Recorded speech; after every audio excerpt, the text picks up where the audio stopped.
It's no secret that Ukraine wants to join NATO and receive the security guarantees being part of the alliance brings. But with Russian troops currently on Ukrainian territory, that's off the table for now. Admitting Kyiv into the alliance would immediately spark a conflict between NATO and Russia due to NATO's self-defense clause. So how are Ukraine's Western partners balancing an all-out war with Russia with long-term support for Ukraine? With a series of security agreements, the first of which was signed last week with the UK. My name is Anya Korzun, reporting from Kyiv. And today we're going to look at what was signed and what happens next. Subscribe to our channel for regular updates, exclusive interviews, and more explainers.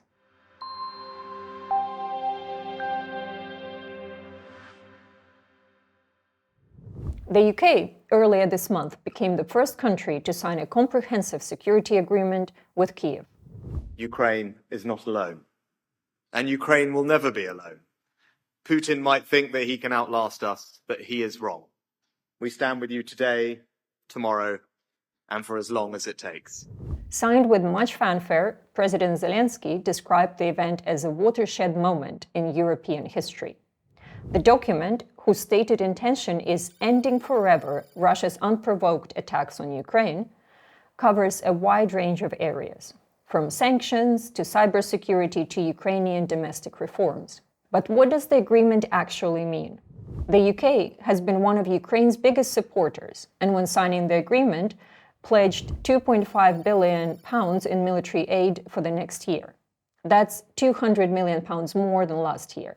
While more drones and artillery shells are good news for Ukraine, the agreement is far more ambitious than just providing more weapons. The UK has committed to help Ukraine for the next 10 years and has vowed swift and sustained help should Russia attack Ukraine again in the future. According to Ukrainian MP and head of the Committee on Foreign Policy, Oleksandr Mereshko, this is one of the most important points in the document. He told Kyiv Post that although the crime of Russian aggression is a continuing crime, it can happen in waves from a military point of view. Let's imagine a situation in which Russia once again tries to capture Kyiv. He says this can be interpreted as a new attack precisely in the context of this provision of this agreement.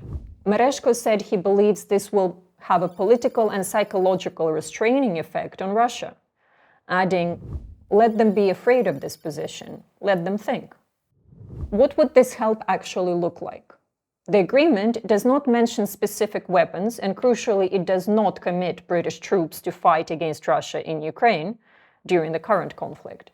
Instead, it makes broader statements about providing training to make Ukraine's own armed forces stronger, as well as developing Ukraine's defense industrial base so that weapons can be produced in country. The agreement says this will act as a major driver in economic recovery and contribute to effective deterrence of future aggression. How ambitious is it? Well, it is quite ambitious. One section states the participants will seek to ensure that Ukraine's military capabilities are at such a level that in the event of external military aggression against the United Kingdom, Ukraine is able to provide effective military assistance. Ukrainian Prime Minister Denis Shmyhal said not only does the UK have to respond within 24 hours if there is aggression against Ukraine, but Ukraine will also defend its ally and partner within 24 hours, responding in some way to support the UK if Russia wants to attack our friend, partner, and ally. So is it legally binding? It is not. But the UK describes the agreement as an emphatic political commitment. And even though it was brokered under a conservative government, it has strong cross-party support, meaning a change in government is unlikely to have an impact on the UK's support for Ukraine. And will it be effective? While Rishi Sunak and Zelensky seemed very pleased with the deal, some commentators have questioned just how effective it will be. Speaking to Politico, Neil Melvin, Director of International Security at London-based defense think tank RUSI, said it was significant, but is still reliant on the US support. He said, "The real problem at the moment is that there is no substitute for US support. So whatever the UK is able to give, if this money doesn't come through Congress, then Ukrainians are really going to be in great difficulties because the Europeans are just not in a position to fill that gap. Is there a chance these documents would go the way of the Budapest Memorandum? The Budapest Memorandum, signed in 1994, saw Ukraine give up its Soviet-era nuclear weapons in return for assurances from Russia, the US, and the UK that it would not become a victim of military force or threats from the signatories. Russia has since clearly violated the agreement over the years, especially with the Russian annexation of Crimea in 2014, calling into question just how useful security agreements between Ukraine and the world powers actually are, something which is understandably still a sore spot for many Ukrainians. Mereshko is confident the new agreement will be different, saying the UK's document is very meaningful and comprehensive, and includes very important obligations that are mainly assumed by Great Britain. He adds, regarding the content of this document, it contains a lot of specific things: training, assistance in the development of our military-industrial complex, and so on.